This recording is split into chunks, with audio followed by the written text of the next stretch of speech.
Okay, so good morning, everyone. I hope you've been enjoying the future of brands. So today, we're going to be talking about what brands are missing out on by not engaging with inclusive design. I've got some great speakers here who have dedicated quite a lot of their career to this topic in particular. So next to me, I have Monica Rastogi, who is Director Corporate Cultural Relevancy and Inclusion and Diversity at Estee Lauder Companies UK and I. Take a breath. Yeah. Monica has been in the beauty industry for 2 decades, and she started off as a product manager for Lancome, working her way up to the exco level, and has been all about marketing and really brings a marketing lens to this topic.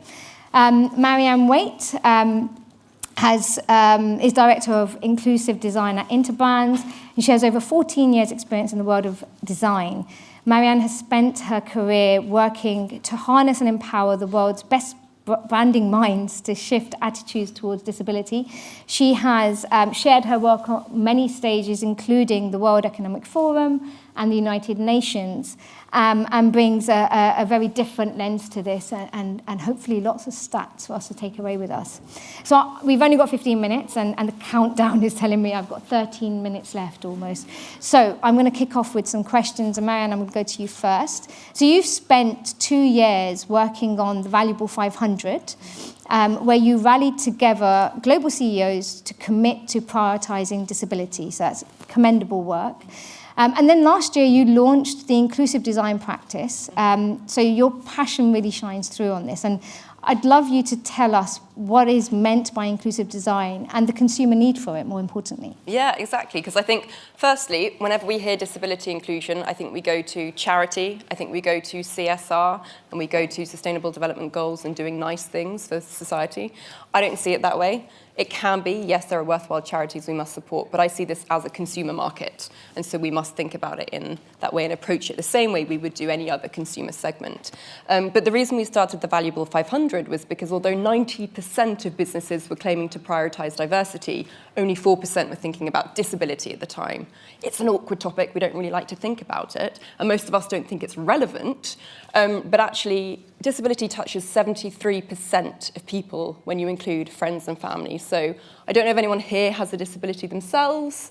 I have hidden disabilities, or a loved one, an aging parent or relative. Yeah, aging population, future-proofing ourselves is so important. And all of us want to get old and die eventually. And in that time, we're going to become less able. So we need to shift away from thinking that this is a charity issue about other people, more thinking about how can we remove barriers for us. So inclusive design is the design of mainstream products and or services that are accessible to and usable by everyone. So think revolving doorways, escalators, contactless payments, Amazon one-click. This is really at the crux of it about good user experience. Brilliant. So, Monica, your experience is in product and marketing, and you spent 7 years at Estee Lauder focusing on local cultural relevancy, and then you had inclusive design added into your remit as a pillar of focus. So I'd be really interested in understanding, what was it that made Estee Lauder recognize that this was something that you really need to focus on and invest in? Yeah, so first of all, it's great to see people in real life, so thanks for having me. I think Marianne kind of touched on it, but this idea of, I think we can all agree that in the last couple of years, ID&E has taken on a real re-energized focus. I think for us, it was an opportunity, as we were facing COVID and mental health crisis and racial justice movements, to really kind of take a step back and think about, okay, we need to react to what's going on, but what can we do to start thinking about what ID&E looks like to make it sustainable and move a little bit away from some of the antiquated, this is a gender-only conversation or this is a ethnicity-only conversation. Very important. But I think, as Marianne said, when we took a step back, we recently joined the Valuable 500 and we did some of our homework. We realized that accessibility, when you think about disabled, neurodiverse consumers, the opportunity that we have, we don't engage with this consumer segment in the way that we should. And so we did a lot of research and we found out that, they're highly engaged with beauty, but they're extremely frustrated. They are not being seen and they're not being heard. And so going through the process of doing some research, engaging with the consumer is when we heard the stories. And I think it's very much when you see and hear the opportunity and what you haven't been doing, you can't unsee it. And so then it was, what can we do as an organization to really give the best inclusive and high-touch experience to everybody, really, when it comes down to it. And when we were talking earlier, we kind of talked about how this often falls on kind of HR's shoulders. Estee Lauder obviously invested in this becoming a different function in itself. What is it that brands need to think about in terms of setup internally to be able to, enable you to do these focus groups and get the research and get the learnings? Yeah, well, I think that's it. You can't, ID&E is very much internal for us, but it's also very external, focus as we think about the consumer. And I think one of the biggest things is it can't sit with ID&E. This is not something that inclusion and diversity needs to run. It's really about getting all the key stakeholders together. So really thinking about what are you doing from an IT tech standpoint? What are you doing from the consumer journey in store, through store design, through online? How are you involving your communications team, your consumer insights team, your education teams, because you need to empower the teams who are working in retail. And so I think everyone needs to start singing from the same hymn sheet, if you will. So everyone has a responsibility. It isn't just ID&E, it's part of everyone's sort of goals and what are we going to do in this space and how are we going to align and how are we going to prioritize. It's a big topic. You can't do everything today. So how do you prioritize and kind of ladder up to sort of that end goal? But I think it's really getting all the key stakeholders involved from the beginning and thinking about all the different touch points that you need to get everyone involved in. Yeah, and sorry. No, I was just going to say, I think that's why Estee Lauder companies are kind of already head and shoulders above others, even in that realization, because during the Valuable 500, for those 2 years, I spoke to maybe 5,000 different organizations, and all of them, I'd say 98%, had this in either DEI or HR. And actually, when you think about sustainability, when you think about brand management, it has to align with business strategy, and it has to go, like you say, it's not a vertical, it's a horizontal, and everyone has to take responsibility, and that's why I think you guys are kind of doing it so well. And especially when you think about the brand purpose, we're all probably sick of talking about brand purposes, but you'll see how many of them claim to do amazing things for humankind, and they talk about accessibility and inclusiveness and democracy. When you listen to disabled and older audiences and consumers, you will be shocked to see the disparity and the perception gap between what a brand promises and what they're delivering. And so the governance of correcting that is so important. Well, and one thing I would say to that is, and Marianne and I have worked together on some projects, but it's about dispelling the myth a little bit about destigmatizing what people think when they think, oh, disabled and neurodiverse. And you hit the nail on the head. At the center of what we're trying to do is all around like human inclusion, right? So how do we elevate the experience for everybody? Because some of the things that we are going to do are going to make it better for everybody who is, shopping at the Estee Lauder companies.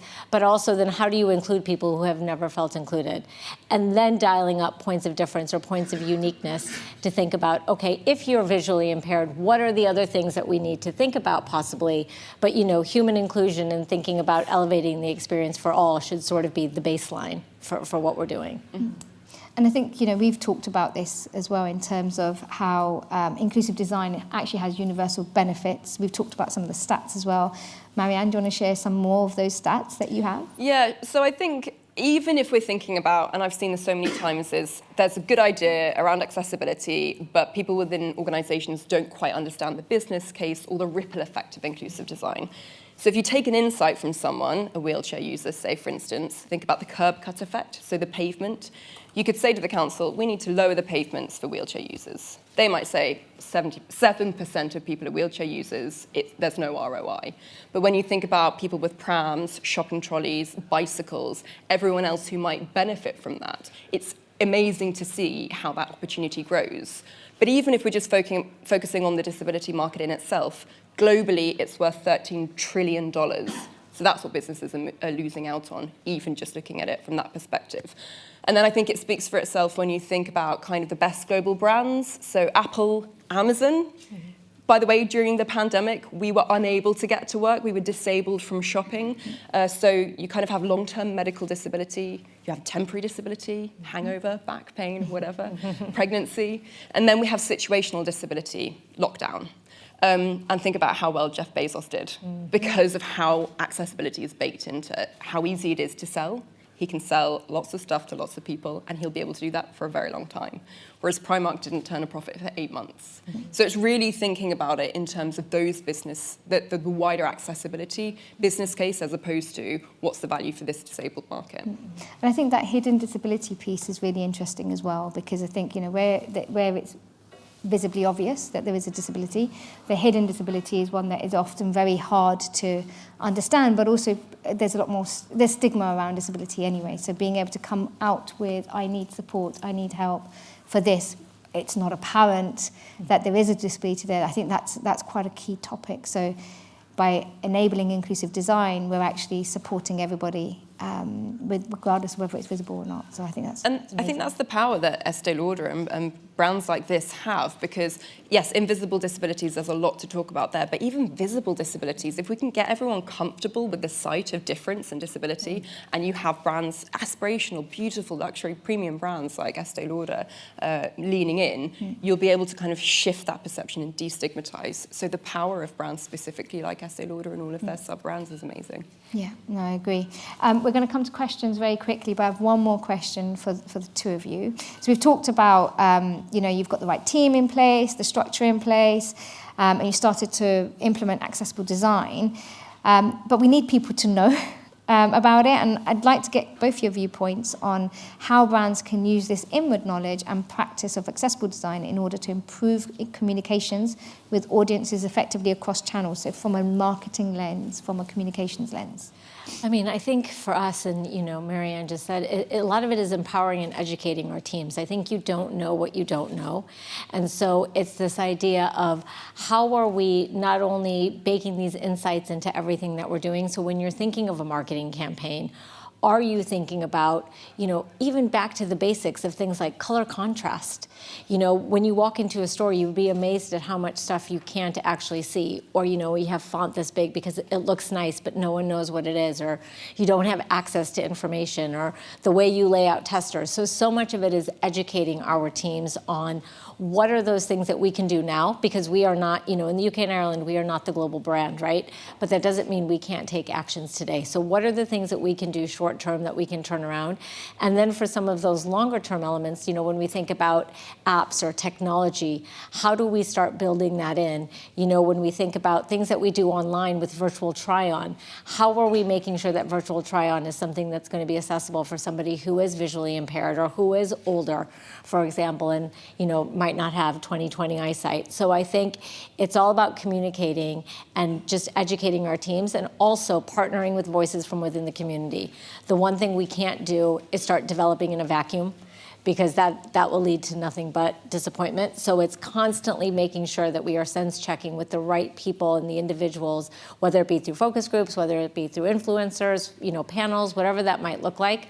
But I think that's a really important one as well.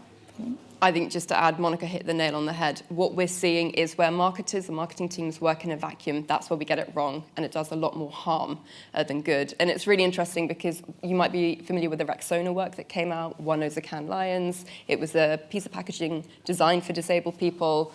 Disabled people did not like it. And so I think the one watch out is, once you've realized from a marketing perspective that we need to shift things, connect to the voice of the consumer, because without that, you won't succeed. And to be honest, that's best practice anyway, right? Yeah. Yeah.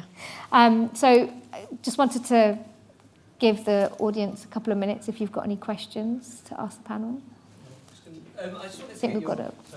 Rupin Shah from Thinkbox. I just wanted to get your opinion on how you feel people like Channel 4 have sort of normalised disability with the Paralympics and their coverage of that, Superhumans, and also brands like Maltesers. They had people in wheelchairs in their ads, and I just wanted to get your opinion on those.